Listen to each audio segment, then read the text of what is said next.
Hello, everyone, and thank you for joining us today for our HashiCorp Solutions Engineering Hangout, hosted by Arslan Saeed. Today, Arslan is going to show you how to leverage infrastructure as code without having to change the tooling you're most comfortable with. Arslan will demo how VRO can be used to interface with Terraform. I also want to note that this Hangout is recorded, and the recording will be made available after post-processing, usually within about a day or two. Sending it out to all of you. The demo will be about 20 minutes, and then we'll allow up to 30 minutes afterward for questions. So with that, let's go ahead and get started. Take it away, Arslan. Thanks, Amanda. All right, just make sure you guys still see my screen, right? Okay. All right, so today we're going to talk about a lot of different things. Specifically, we're talking about infrastructure as code with vRealize Orchestrator, and I might say VRO interchangeably, and Terraform Enterprise, and I might say TFE once in a while. But just know that those are the tools that I'm talking about.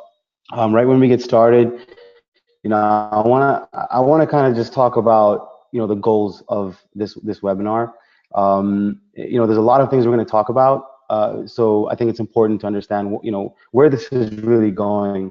One of the main things is that this is an API-driven workflow, right? So yes, we're using vRealize Orchestrator for this demonstration, but the concepts are the same, the process is the same. Whether you're using VRO or some other CI/CD tool, a lot of that will be similar, as you'll see. Helping you get started with infrastructure as code, right? That's one of the goals where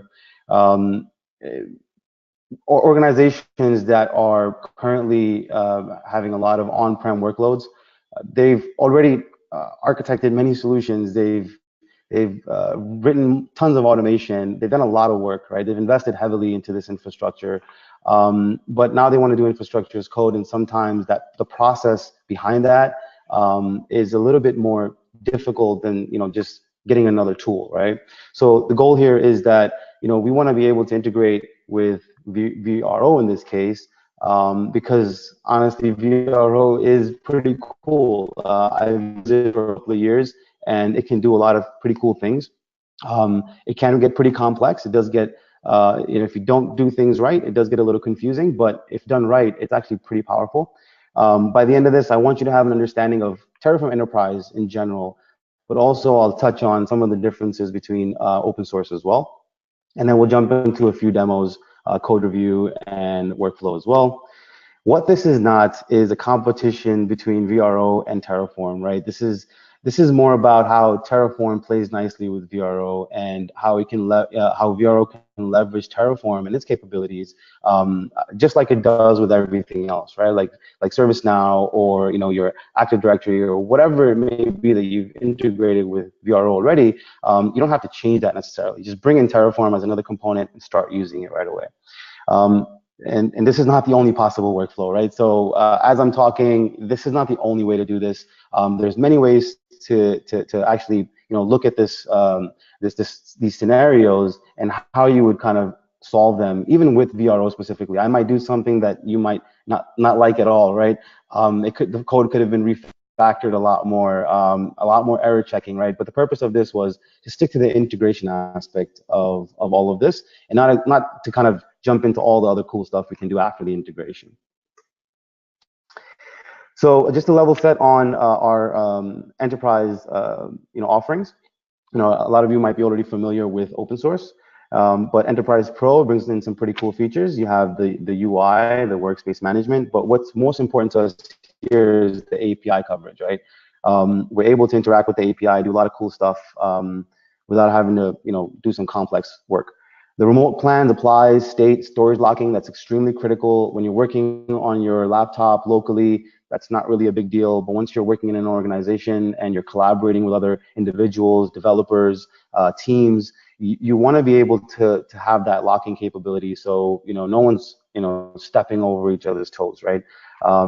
And once we look at the Enterprise Premium features, you have policy as code, which is Sentinel, right? Essentially putting guardrails around your infrastructure to make sure nobody does things that they're not supposed to do.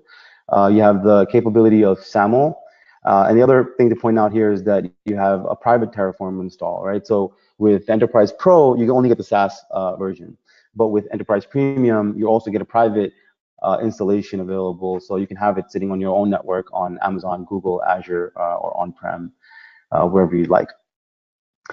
The agenda, just to go over it really quickly, we're going to talk a little bit about the origin, why even do this, right? What's infrastructure as code, talk a little bit about the challenges in provisioning, some of the use cases that, that might apply in this situation. We'll go over the architecture and workflow of Terraform Enterprise, vRealize Orchestrator, and then we'll just jump into the demos. Not to kill you guys with slides. I think I have like 11, probably like 10 left now. So hopefully we can get through this pretty quickly. We're talking about a lot of different things. So my goal is to kind of level set. So whoever is not familiar with either VRO or the other tools, then at least you have an understanding of what all these pieces are, right? So in terms of project origin, I have a lot of exposure to VRO. My last company in my last role did a lot of VRO work. Due to the limitations of how many vCenters you can natively connect to VRO, we had to kind of work outside the box and actually reinvent the wheel for many different situations, which is extremely difficult. So that kind of taught me a lot of the difficult aspects of VRO. And then they updated the vCenter plugin, and now all of a sudden we were able to add a lot of different vCenters, hundreds if you like, right? So that changed things quite a bit. So I have a lot of exposure to VRO, and when I came to HashiCorp, obviously I have this past experience of automation and provisioning infrastructure on-prem primarily. And coming to HashiCorp, you realize that, okay, it's not just about that. It's about how do we make that process a lot more easier. So just, I think naturally, given my infrastructure background, I tend to levitate a lot towards Terraform. It makes a lot of sense to me of, all the different challenges that Terraform actually helps you get across, right? And the last bit for the origin part is that, this was just a webinar that started, and due to my experience, I kind of signed up for it a couple of months ago, not knowing exactly what I was going to do. And honestly, up until a couple of weeks ago, I thought it was a science project, and it probably wouldn't be more than that. It might still end up being that, but after doing some work on it, I do see some benefits for certain organizations that are heavily invested in VRO. So maybe you guys might actually enjoy this and maybe do some pretty cool stuff with it afterwards as well. So looking at the use cases, for again, organizations that are heavily invested in VMware technology, right? VRO, VRA, you want to avoid the retooling. If you've invested hundreds of hours, man hours, right? Thousands of man hours, who knows, in developing all of this functionality, you don't want to lose it right away. And at the same time, you want to ease that transition, the adoption of infrastructure as code. And that's really what this is about, right? It's not about just bringing in Terraform for no reason. It's more about how do we leverage infrastructure as code? How do we create another process that allows us to get to that point where we can describe what type of infrastructure we want, and out comes some beautiful infrastructure without having to worry about all of the complexity that you normally have to with other tools. Cloud agnostic for strategic opportunities. I mean, you might be on AWS today, you might be on Azure next year, prices might change, services are going to change, and various clouds are, pretty strong on different services. So you want to be able to leverage all of these different clouds. And VRO, VRA, they have those capabilities, and they're great, right? They work. But a lot of the times you have to tell VRO or VRA what to do, right? And so in terms of Terraform, Terraform has a resource graph that you just, describe your infrastructure, and it just goes out and does it for you, because it knows what to create first, what to create second, VPCs before subnets or other things, right? So you have to, it actually takes care of all that for you. Other aspect is security, right? Terraform is not only just an infrastructure as code tool, it's also a security focused tool, right? Has a capability for RBAC, you have teams, organizations, and we'll kind of jump into that as well. So a quick look at infrastructure as code, if you've never seen it before. The goal of infrastructure as code is to codify your infrastructure, right? Giving you the ability to put that into version control, have different versions of your infrastructure. You might have version 1 today, you might have version 100 in a couple of days or a couple of months, right? But it's up to you to go back and forth between those different versions. And if you're having some issues, you can roll back to previous versions of your infrastructure, and it's pretty simple, right? In this example, we're creating a resource for Google Compute Instance, but we're also creating a DNS simple record. Terraform knows that it has to create this resource for Google Compute Instance and get the IP address of that, so it can actually apply an A record for that IP address, right, to use the other resource that we have. So, again, Terraform is pretty smart. It does a lot of the work for you, and you don't have to worry about it. You just describe your infrastructure the way you want it. Looking at the complexity of provisioning in overall, right? You have technical complexity, and then you have organizational complexity. Looking at the technical complexity, I mean, okay, fine, 8 story points. I think that says a lot, right? In the beginning, you don't really know what story points are, how long things take, but over time, you start understanding, okay, these tasks take a certain amount of time, right? We know that working with multiple APIs is already extremely challenging. Working with either VMware or on-prem or the Azure, AWS, they have all these different APIs, and then you have all these different types of services, IaaS, SaaS, PaaS, anything as a service. That complicates things even further. And then you have inconsistent workflows. So you might be provisioning infrastructure on-prem one way, and then provisioning to the cloud another way, and maybe multiple ways for everything, right? Different teams might be doing different things. Where Terraform shines here is that it has these providers that are actually maintained by a lot of these cloud providers and other providers as well, and they stay up to date pretty often, right? You have a huge community support as well, so you'll see day 0, day 1 support for a lot of these different services as well, right? So I think that really solves a big challenge of, hey, can I provision just 10 resources in Azure, or can I provision anything I want? And when you look at VRA versus Terraform, you are able to do a lot of things with VRA and VRO. But again, the updated providers that we have, I think, are pretty cool, and it helps you kind of leverage everything that the cloud has to offer.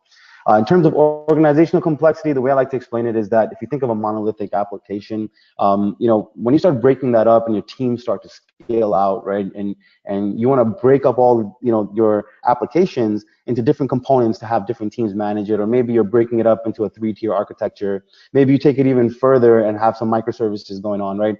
Microservices are working with APIs, and you have inputs, you have outputs, right? But you can communicate with these APIs to interact between all these different microservices. Similarly, you have workspaces within Terraform, and these Terraform workspaces have inputs and they have outputs, right? And they can talk to each other basically with those state files and the outputs that you have, similar to how microservices pieces talk to each other, right? So these workspaces, you can have a workspace for infrastructure, for your network, or for your storage, or for the way your EC2 instances are created, and then you can connect all those pieces together. Looking at, I'm going to touch on this for just a little bit, and because I feel like this talks a lot about the Terraform workflow, right? Understanding what Terraform Enterprise is really important, because it's different than open source. So if you're used to open source, you'll realize that Terraform is quite different. You have these different personas, right? You have basically a producer and consumer model. We're looking at the producer model at the moment, and these policy owners are you have this version control system in the center, right? You have these policy owners that are going to apply these policies into your version control system, and those policies get brought into Sentinel, right? And we'll show you what Sentinel is in a moment. But these policies are essentially a guardrail for your infrastructure. Then you have your infrastructure operators who are going to create your modules and then dump them into the private module registry, right, which is going to be available to your entire organization. And these are reusable code, it's refactored, so meaning that you don't have to write a lot of code to use these modules. Modules might be pages long, but you might only have to write a couple of lines of code to reap the benefits of each module, right? And then looking at the resources, you might have different resources for different groups. So in this example, you have network workspace. It might just define what your VPC looks like, and your network team can have access to that and have control over how that looks, right? How your VPC and your networking looks. And similarly, you have different core components that can be broken up into all of these different workspaces. Then you have your application developers, and they're basically going to create their application workspaces using the private module registry and using these other workspaces, the other resources, to create their application workspaces, right? So they're not having to define the core parts of it. they're just able to reuse a lot of these different workspaces that are already available to them, and that kind of sets the standards in your organization. Then you have Terraform, right? So Terraform is a pretty cool tool. It helps you provision infrastructure on any cloud, right? So any application, any infrastructure, any cloud, right? And the cool thing about Terraform is that it has this concept of plan and apply. So when you run a plan, you're going to just do a dry run, right? You want to see, hey, how many resources am I going to create? How many am I going to destroy? And all that good stuff, right? So you can see what's going to happen before you actually do it. And then you have the concept of apply, where you actually apply that infrastructure and it actually goes out and does the work for you. And right in the center, you have these Sentinel policies that you've applied, and you can do things like, hey, I only want to provision T2 micros in my organization, and no one can ever provision anything other than T2 micro. So that's one of the examples of what you can do in the power of Sentinel. And we'll probably touch on that a little bit later as well. But the cooler parts, which is kind of getting into our conversation, is that it has an API. That API can be leveraged by Jenkins, GitLab, Bamboo, VSTS. In our example, we're using VRO, right? So VRO is just one of those tools that may be interfacing with Terraform Enterprise. And then you go a little further, and then you have your maybe ITSM tools or some sort of front end that's calling all of these different pipelines or automation or orchestrations, right, or workflows to provision infrastructure to do various things. So on a high level, the takeaway here is that VRO is a single component. We're leveraging the API here for the API-driven workflows.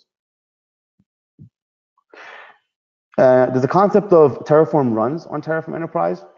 And the thing to take away here, just to know, is that there's a couple of ways to do that, right? You have the UI, where users can go into the UI or the version control system, make some changes, and you can affect that infrastructure, right? The runs, different runs.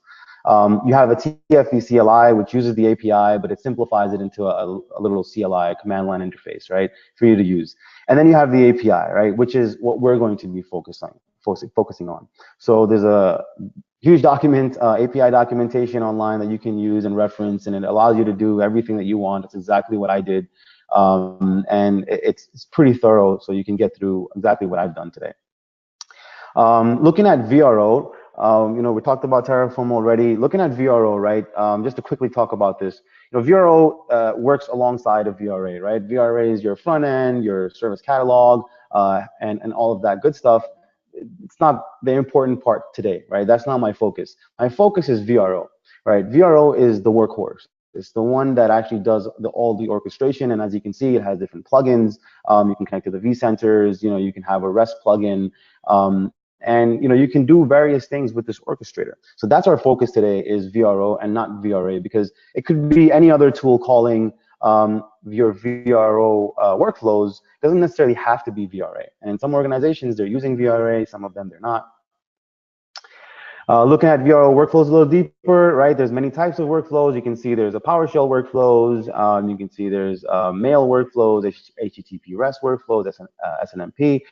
And then looking a little bit to the right, you'll see that there's some basic virtual machine management. So this out of the box, you have these capabilities to create all of your virtual on-prem infrastructure, right? Which is pretty cool. But what do you do when you want to go to the cloud? In the center, you have the workflow schema. So if you look on the left picture here, let's kind of go here. Basically, this is one workflow, but this one in the center here, it's actually a larger workflow that is being called in this workflow. So if you kind of zoom in on this one, you can see it does a lot more things. It's a nice, clean way to kind of refactor your workflows, so you have small little Legos to work with. Looking on the right side, you have the HTTP REST plugin, and this is basically what I've used, one of the plugins to interface with or integrate with Terraform Enterprise's API. And I think this is the last one.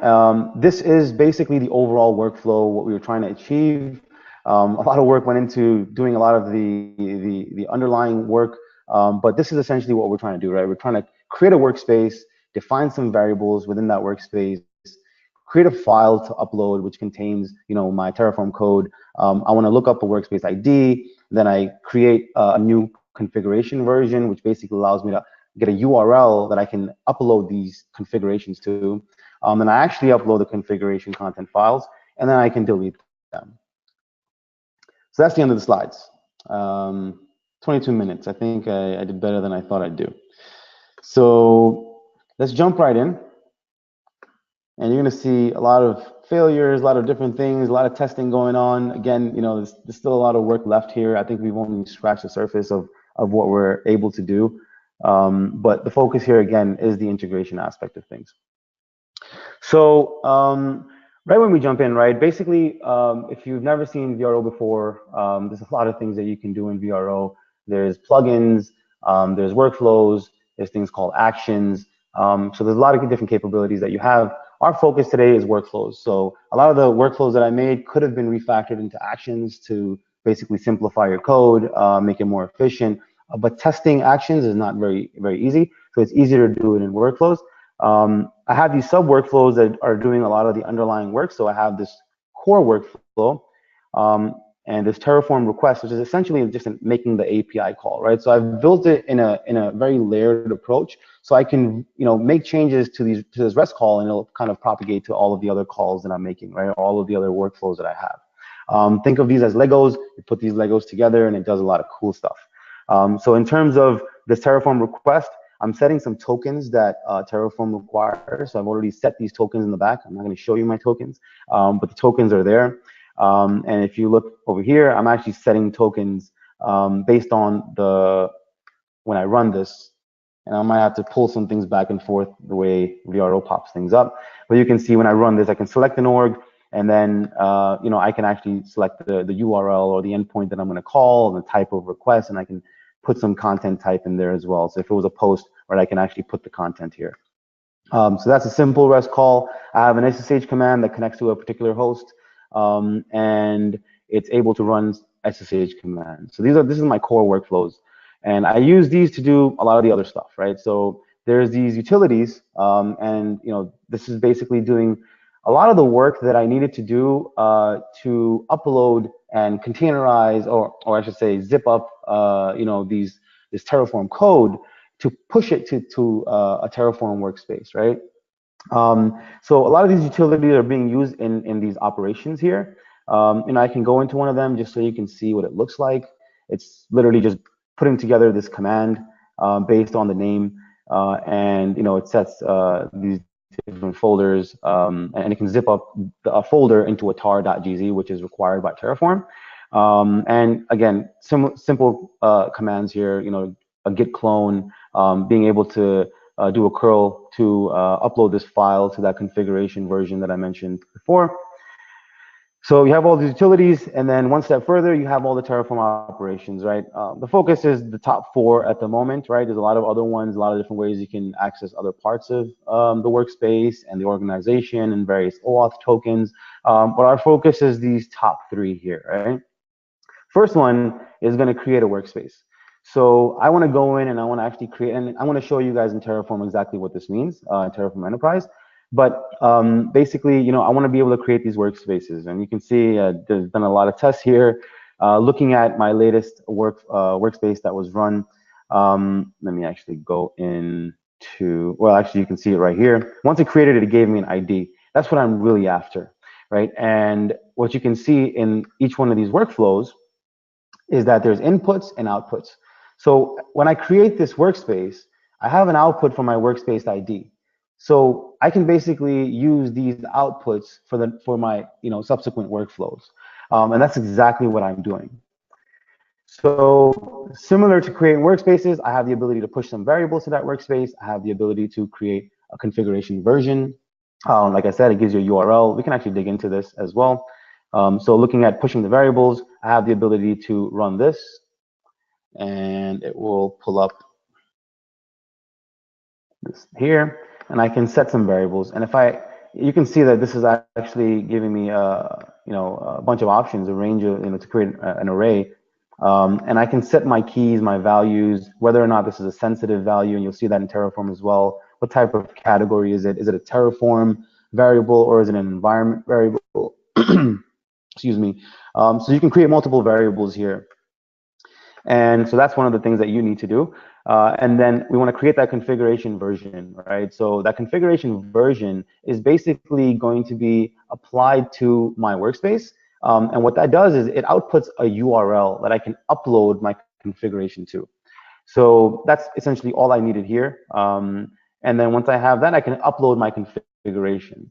So looking at this upload configuration, you can basically see that it's utilizing all of these utilities that I have here, right? Creating a directory, doing a git clone, create a tarball, and then it uploads a file to that configuration version URL that we got from number 2. So all of that work and a lot of the other work that went in, basically all of that was so we can do something like this, right, in a main flow. So this is just one example that I have here that I can kick off, and hopefully the demo gods are on my side. Let's run this again so I can show you. And basically, on a high level, I've defined certain inputs that I require, right? I want the name of my organization, and I'll show you guys what that is shortly. So I'm basically deploying to this one particular organization for everything that I do here. And then I have these workspace names, right? So I'm giving it a workspace name. And that workspace name is going to be used in various areas, right? So when I create my folders, I can use that, append a date in front of it, right? That way I can have unique folders that I can, create and destroy as I please and dump my configurations in there. When I say configurations, I'm talking about Terraform configurations. Then I'm going to give it my variables, right? You can't get all of my secrets, but you can see like exactly how I've done this, right? These are creating some ARM, environment variables. You can see here that these are all environment variables, and you'll see what that is shortly. And then you have Terraform variables that I've created here as well, right? So there's basic things that I needed in order to, actually run this workspace. So if I run it again, I should have changed the name. It might fail. It is going to fail. I can just change the name and do it all over again.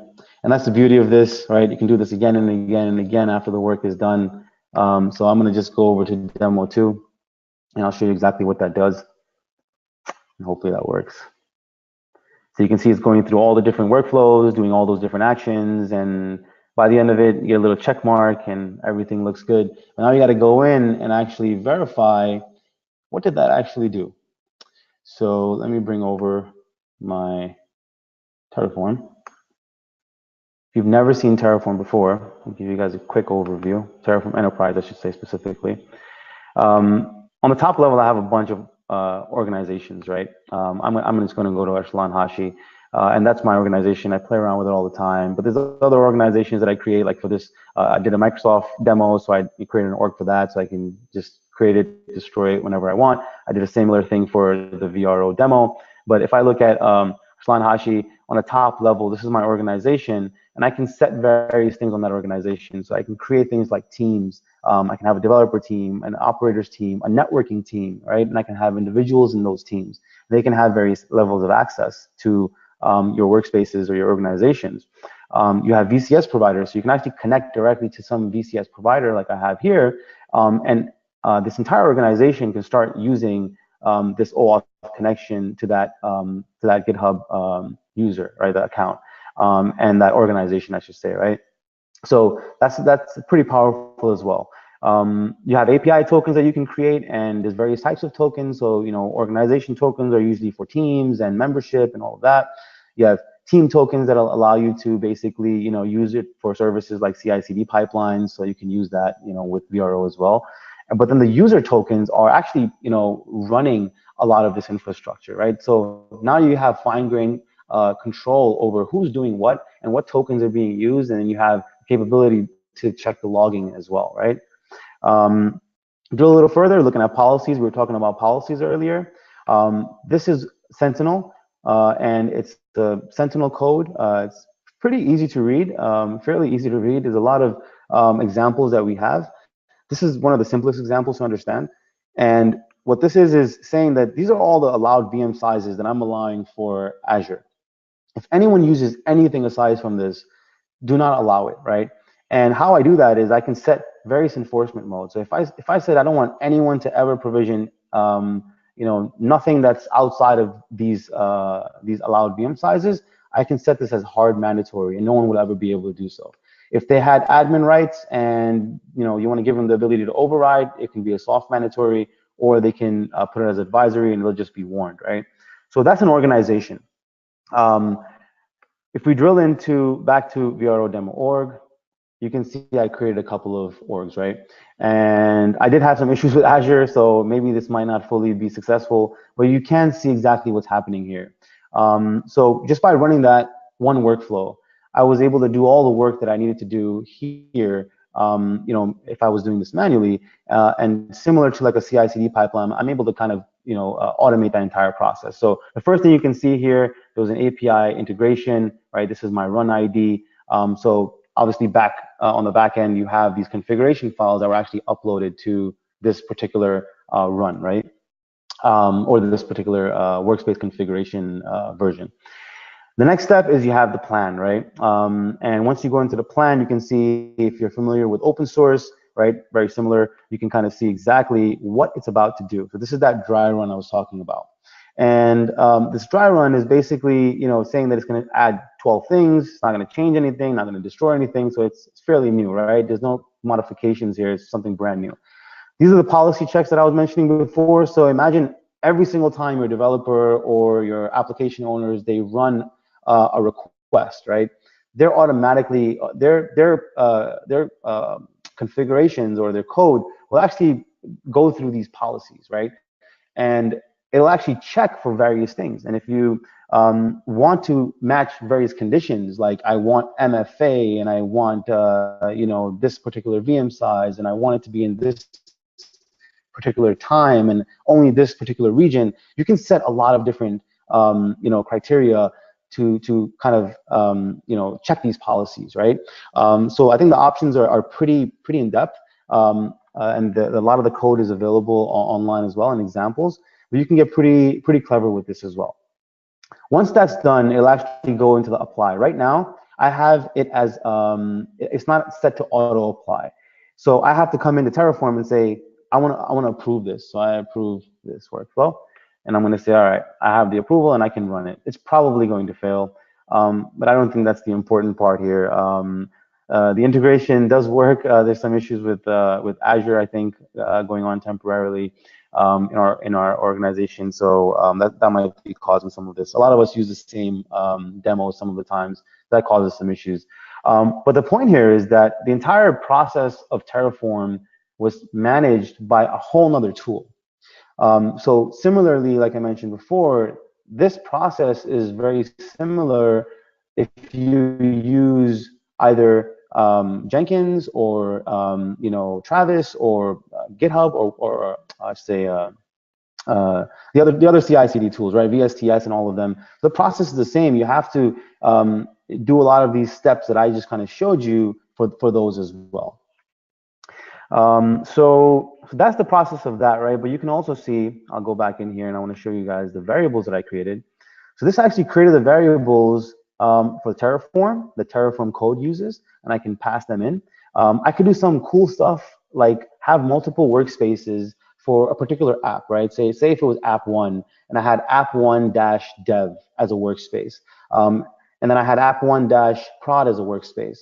So my development environment, obviously, if I wanted, I could do something like, the CPU for my dev environment is only 2, right? But for my other workspace where it's a prod environment, I can say, hey, I need 8, right? So you can define that at the workspace level. If you wanted to make a variable sensitive, you just literally check this box, or you can do it directly from VRO, like we did for down here. And it actually took those variables, and under the hood, you actually have Vault, which is another product that we have to secure your secrets. You don't have access to it. It's just a cool little, I guess, fun fact that Vault does come under the hood, and it does secure and encrypt all of those secrets for you.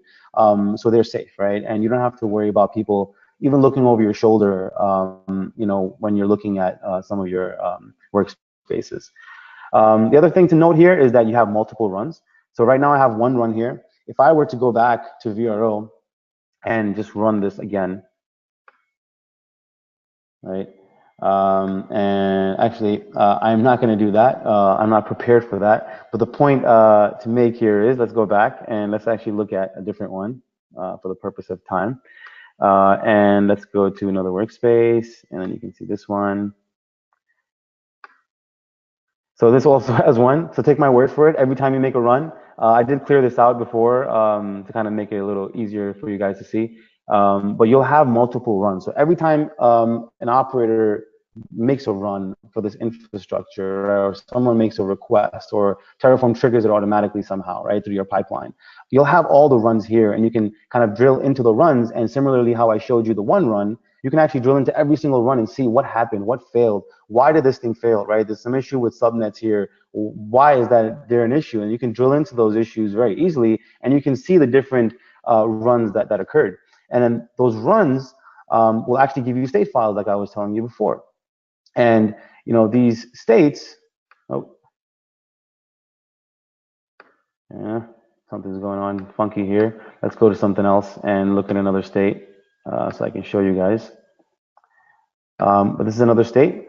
So this state file has all this sensitive information, right? So once I've created this infrastructure, right, maybe it was a VPC, maybe it wasn't my entire infrastructure for my entire organization, I'm going to have some outputs out of that apply, right? So those outputs are actually going to be put into your state file, right? And you can have outputs, and you can take these outputs, and you can kind of use them between these different workspaces, like I mentioned before. Now, if you're using VRO, you could do even other cool stuff like pull in a lot of these variables and maybe run some configuration management from VRO directly that you already have built, right? Maybe you have some integration with Puppet or Chef or Ansible already in VRO. You could technically run your infrastructure or provision your infrastructure using Terraform, and then on that infrastructure, you can run your Chef cookbooks or something. So that's the power here of integrating Terraform into VRO. Is if you already have a lot of that stuff ready, then I think that makes that process a lot easier for you. That's pretty much it from the end of Terraform Enterprise. I think I want to open it up for questions because it's already like 20 minutes left, and I think we touched a lot already without a pause.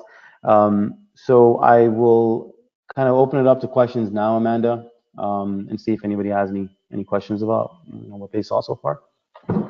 Thanks, Arslan. So yeah, just a reminder for anyone that has questions, go ahead and submit them into the portal, and we will queue them up. So the first question, someone's asking, Arslan, so when you attempted to run the VRO demo again a second time for the demo-1, they're wondering why did it fail, and asking, do you have to rename the demo every time? Yeah, so the truth is that these API integrations are not fully complete, right? The integrations have begun, and there are a couple of other components that I need to work on to make it a complete, I guess, a cycle, just like you would have in Terraform Enterprise. So that is kind of why, and the way I've been kind of testing this is, yes, every single time I make a run, I don't have that delete function. So I've been basically, creating another run every single time, right? And it would create that configuration version URL. It would create those folders. It would download all those, the repo, and it's able to do all of that work, right? So that's kind of why it's going to fail, and the workflow is not ready for it yet. So that's why I didn't actually apply it again. Okay, hope that answers the question. Clarification. So then next question, someone's wondering, so Arslan, say they decide to start to use Terraform or Terraform Enterprise, either one. Is there any sort of vendor lock-in concerns with using Terraform? That's actually a really great question. Speaking to customers, a lot of different customers, right? They're in a very similar state, and they have similar questions, right? What if we adopt Terraform and now we're locked in, just like you're telling us we're going to be locked in with VMware and we're going to be locked in with AWS. What if we're locked in with Terraform and we want out, right? I think that's a valid question. Having worked with a lot of different technology over the last couple of years and being here at HashiCorp for the last couple of months, it's pretty obvious that HashiCorp, all of the applications are actually very agnostic, right? It's not focused on which cloud, which providers, which plugins, or whatever you want to call them. It's focused on how can you leverage our tools and integrate them into the tools that you currently already have, right? So you might want to use Terraform to provision your infrastructure today, and maybe somehow, some way, you don't want to do it for whatever reason later on, right? the beauty of that is you actually have your infrastructure as code. So you're already one step ahead, right? If you wanted to move off of that, you have the clear definition of what it is that you exactly have to create. Maybe that process might not be so straightforward, and there might not be just one simple script that does it all for you, but it is codified, right? And I think that kind of does put you in another state where it's not as difficult to kind of, roll off of it if you really wanted to, right? Great. Okay, thank you. And okay, next question. And this is the last one for now. So if anyone has any other questions that they're thinking about submitting, please go ahead and submit them now so that we get to them. So Arslan, someone's wondering, can you revert to a previous state from the States tab? Can I revert to? No. That's a great question, actually. You could revert to this, and if there's anybody else that I have on from HashiCorp, maybe they can chime in as well and keep me honest. But you do have your different Terraform code version, right, and version control. So you could go back to a previous state. I don't know specifically if you can go into your state and provision that same exact state out. I don't think that's how it works. Okay, and actually also John is here and is going to help.